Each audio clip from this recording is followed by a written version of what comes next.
Okay, interesting question here. This is actually a really good one right here. Why do you think projectiles are good for fighting games? Aren't they kind of cheap? No, I think projectiles are amazing. I think projectiles and having games with strong projectiles, not counting 3D games, tend to produce some of the best fighting games that we have. The reason why is because it forces different distances to play. When you have no projectiles, fighting games are only played around here. When you actually have projectiles, you have created a game in which the entire space is useful. Also, the way that projectiles work is that they force action and they force different strategies. It allows for more archetypes to exist in the game. And, obviously you don't want to create them too powerfully, but even so, in games where projectiles were the most powerful, like the Street Fighter 2 games and such, if you just create a character that has enough creative ways to get around projectiles, that's fine. That's all you have to do is just make sure your character can fight projectiles. Obviously, we all know about poor Cammy versus Sagat in Super Turbo. But honestly, projectiles, they create, like I said, there's a control, obviously one of my absolute favorite matches in the entire universe, and most people will probably agree with this who have played it, is Ryu versus Guile in Super Turbo. And even in Hyper Fighting to an extent, but Super Turbo probably more so. Because the projectile game is so nuanced that at full screen, Ryu has an advantage, but then as soon as you move slightly in, Guile has an advantage, and then as soon as you move slightly in, Ryu has an advantage, and as soon as you move slightly in, Guile has an advantage, and if you move slightly in, Ryu has an advantage, and if you move the fact that it's because of the projectiles that create this dynamic it's really, really awesome. It's very fascinating. And like I said, as long as there's ways to make it so that the projectiles aren't over dominating, I think that's one of the things that makes 2D fighting games unique. One of the reasons why I personally wasn't all that big on the Street Fighter 3 series was I felt like parries made projectiles a lot weaker. The reason why, for me, I want to make it so that Ryu's Denjin charged fireball, when he throws it, it actually, even if you drive parry it drains more gauge off your drive gauge than you gain back, is because I want the projectiles to be strong again. There's something about having that kind of game that I think is, it's annoying because you're like, oh, I have to get in. It's so hard, whatever, but people say that about grapplers. People say that about zoners, which is kind of like the projectiles and stuff. But literally, if you take away everything that you feel like is annoying, you end up with a very boring fighting game. The reason why, and I said this in a previous week, is one of the reasons why we get fighting games where everyone starts to feel kind of samey is because people they complain too much about archetypes, about different kinds of style, because for some reason, everybody's idea of what a fighting game should be is this in brawling, right? Which is why maybe a lot of people enjoy Tekken, why you actually have a lot of people, outside of the FGC and try Tekken and enjoy it, because it feels like they're always fighting. You don't feel like you're trying to run away from a grappler or trying to get in on a zoner. You feel like you're always fighting. And maybe there is something to be said about that, something about that appeals to people. And so, maybe that is one of the reasons why that Tekken is so popular amongst the players who don't play a lot of fighting games. So I think projectiles add variety. I think they're cool. I think they're an element that promotes, a different kind of strategy. And then lastly, it really takes advantage of the full space of the field. Like being full screen away is still a fighting game.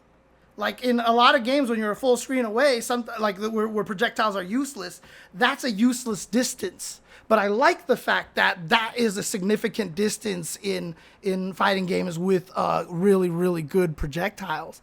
So I really do like games with projectiles, and I don't enjoy it as much when projectiles are weak. I want to see Street Fighter projectiles be strong again. They tried to do that because they made it so that if you drive parried a projectile in 6, you don't gain meter, you stay even.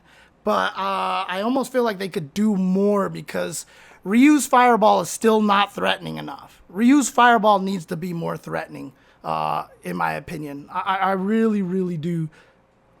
Sadgeef asks, you and others, I think Sajam, have said that people want cheap characters, not fair in their fighting games. What is this based on? Why do you think that? Because fair is boring. Fair can be boring. And if you look at the most popular fighting games out there that have withstood the test of time, a lot of it comes with really, really cheap characters.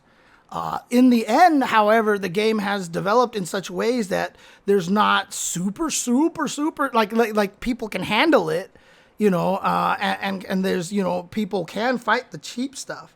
But having cheap stuff and feeling powerful is good. And also, when you're good enough to beat the cheap things, that feels good too. When you are a player who is strong enough to use something a little bit off the beaten path and are still able to defeat a lot of the people who are cheap, like if you're using a lower tier thing, it feels good. There's that little bit of that challenge aspect. Like, I want to beat these players. I need to beat them. I need to do better than these people because I need to show them that they're frauds being carried by their characters, etc. So what about Killer Instinct? Yeah, everybody in Killer Instinct is cheap. That is true. That is true. Again,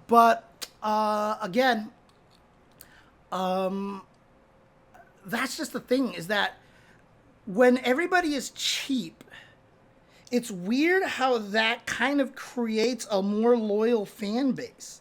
It's really bizarre, but it happens. It's true. It's kind of how it works. Because there is a little bit of joy to be able to do really cool things.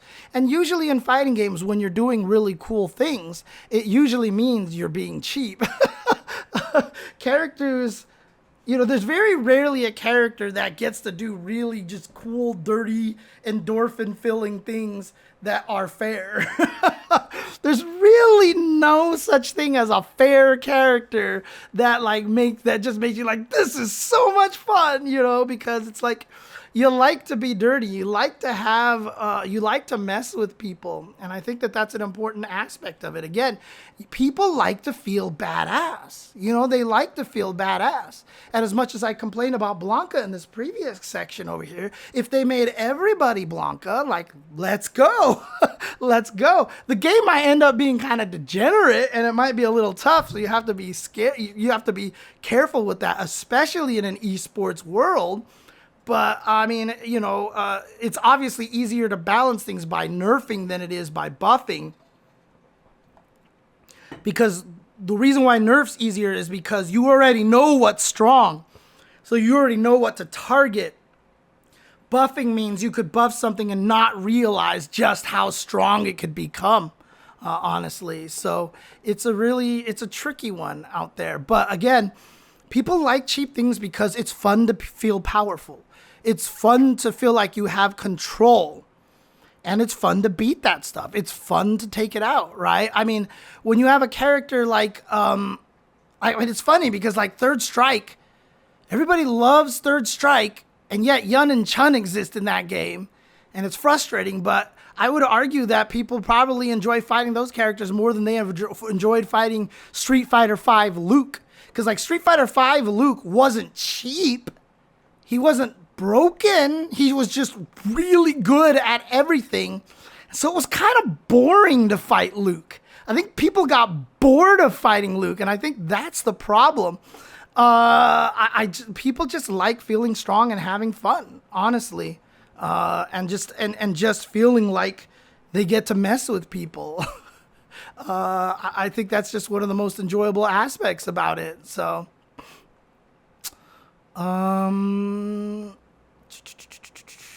Oh, thank you. Someone said, just isn't a question. Just want to say you're the best and I'm going to bed. Thank you. Appreciate that. Here to have fun.